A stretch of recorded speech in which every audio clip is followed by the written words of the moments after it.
Let's talk about My DAEMON, the latest animated series from Netflix. There will be spoilers ahead as I will be sharing my thoughts on this first season, and I'd love to hear your honest review in the comments below. While there, check out horrorexchange.com for our Ghouligan clothing range, but for now, this is my honest review of My DAEMON. Despite being set in a near future post-apocalyptic version of Japan, it's actually a Thai studio who brought us this creation, Igloo. Let's break down the overall narrative before any critiques. The concept here is a fairly simple one. It's an adventure story with an often seen child befriends creature motif a la E.T., Lilo and Stitch. It's that kind of gist with a demonic flavour, as in this version of Japan, a nuclear explosion caused the planet Earth and Hell to cross paths, and that created a spillover of daemons into our world. There's loads of different kinds of daemon with different abilities, and what we get is essentially Pokemon where everything is a dark type. The daemons are extremely frowned upon by society, including by the generic religious nut who spouts the daemons are sinful beasts. But our hero, a young boy named Kento, befriends a daemon named Anna who can store things inside of her. A cool catch is that the things she stores remain in the state from when they were stored. Kento's mother is killed, so she gets stored away, and from there on out, we go on a journey across Japan to find a very convenient time reversal demon to save the mother. There we have the story. Now time for some good things and some bad things, because on balance I thought the show was just an okay watch. Not much that properly stuck with me while watching it or after I concluded. This is possibly because it's got quite a lot of elements that I've seen many times in other forms of media. Kid loses loved one and tries to get him back, child befriends a creature that adult characters see as a monster, journey across a post-apocalyptic wasteland. We even have a big evil corporation who gets in the way. This is the DAEMON User Association, and they see value in Anna and want to capture her, dead or alive. Announced by the chairman of the association, who had a character entrance so by the book, it was hilarious. It's like, yep,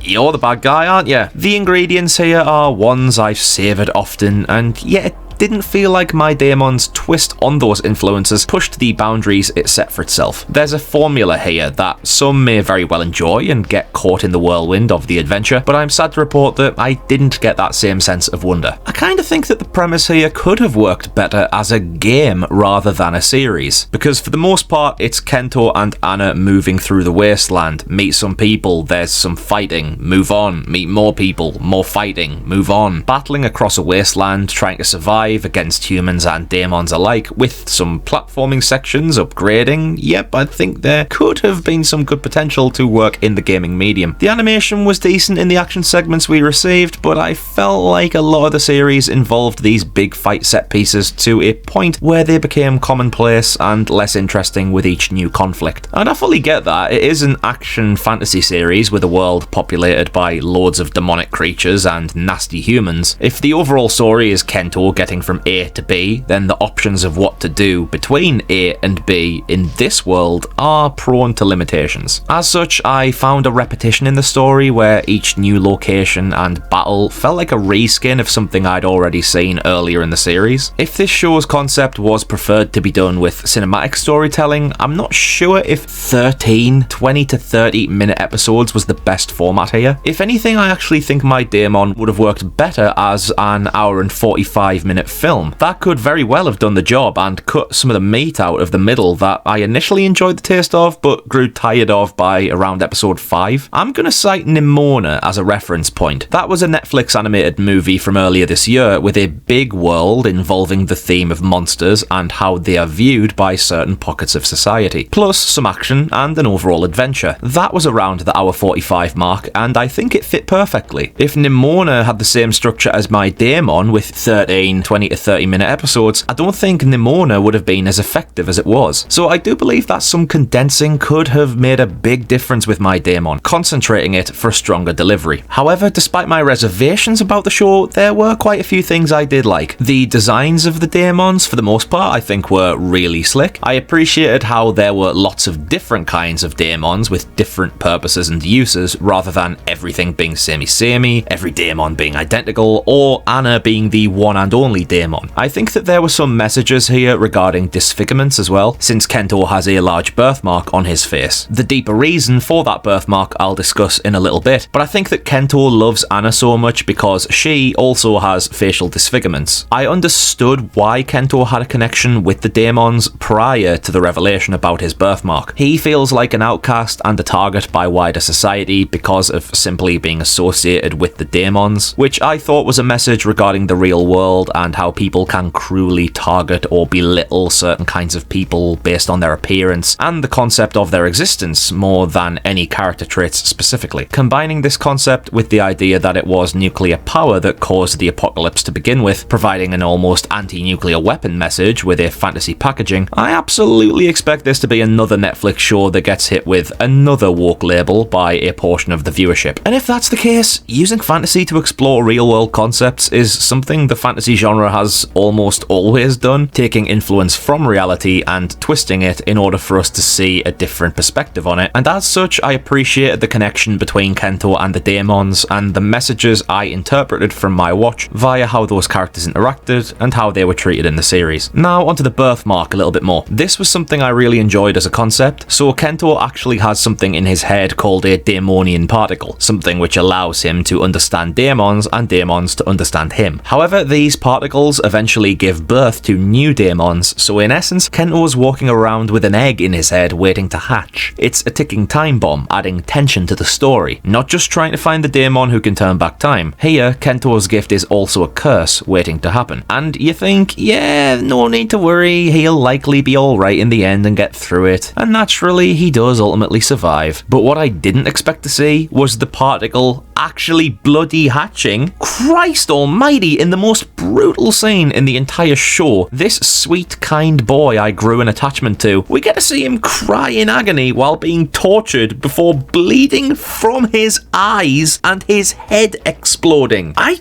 sat up when I saw this happen. Like, the show has some really good gore scattered throughout it, and I loved that. But here, it's the nature of the moment. It's a horrendous death for anyone of any age, let alone this kind-hearted child, just wanting to save his best friend. But in what he believes are his final moments, he tells Anna how much he loves her.